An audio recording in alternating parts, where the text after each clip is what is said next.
करवा देते हैं। बीजेपी से हमारे साथ अनिल गोयल हैं। अनिल जी, बहुत स्वागत आपका। अनिल जी हमारे साथ जुड़े हैं बीजेपी से। अनिल जी, मेरी आवाज सुन पा रहे हैं? हाँ बिल्कुल आ रही है। अनिल जी, ये जो राजनीतिक सरगर्मी इन दिनों बहुत ज्यादा हाई हो गई है, ये तो टेम्परेचर 44 डिग्री के पार पहुंच गया, लेकिन ये राजनीतिक टेम्परेचर भी लगातार बढ़ता जा रहा है दिल्ली में, जब से राघव चड्ढा ने आम आदमी पार्टी छोड़ी और आपकी पार्टी में शामिल हो रहे हैं। आम आदमी पार्टी में जब तक थे तब तक बीजेपी को कोसते रहे, कई सारे बड़े आरोप लगाते रहे, लेकिन आपकी पार्टी ने बाहें फैलाकर उनका स्वागत कर लिया। ऋषभ जी, सही बात तो ये कि आपने फूट झाड़ू गई थी, ये बिल्कुल फूट की तरफ जा रहे हैं और ये आज नहीं टूट रही।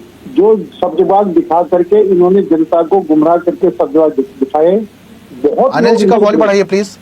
जी सर बोलिए।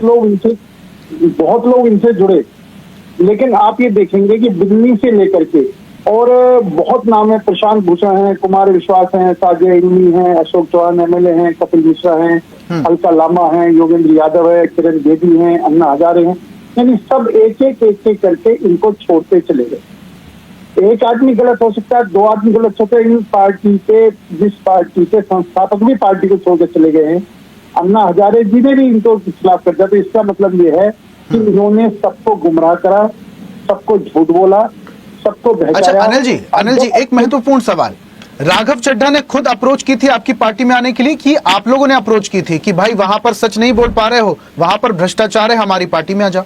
आपने अप्रोच की थी, उन्होंने अप्रोच की थी? मैं बड़ा स्पष्ट कह रहा हूँ, कोई भी व्यक्ति है उसको जहां पर स्वतंत्रता दिखाई देती है, जहां पर उसको अपनी बात कहने का मंच दिखाई देता है, जहां पर उसको लगता है कि मेरे उद्देश्य वहां पर पूर्ति होंगे, तो स्वाभाविक बात है वो पार्टी उधर की तरफ जाता है।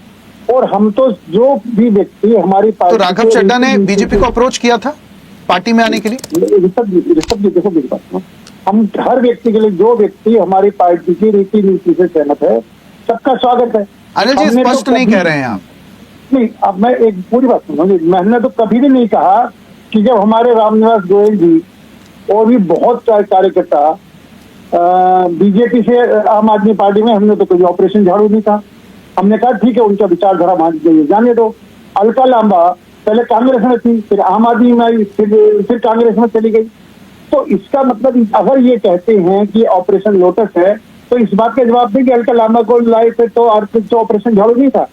हमारी बीजेपी के विधायक के, जो हमारे बीजेपी कार्यकर्ता उनके गए थे, मैं रामनिवास गोयल कह लो, आपका ये पालम से विधायक। खैर अनिल जी देखिए, विपक्ष के नेता तो और भी बड़े आरोप लगाते हैं कि आपके पास एक वॉशिंग मशीन है, ईडी सीबीआई, और जैसे ही उस वॉशिंग मशीन में किसी नेता को डालो तो दाग साफ हो जाते हैं सारे, और उसके बाद चक्क भक्क नेता निकलता है, आपकी पार्टी में शामिल हो जाता है उसके बाद। खैर इस पर जाऊंगा।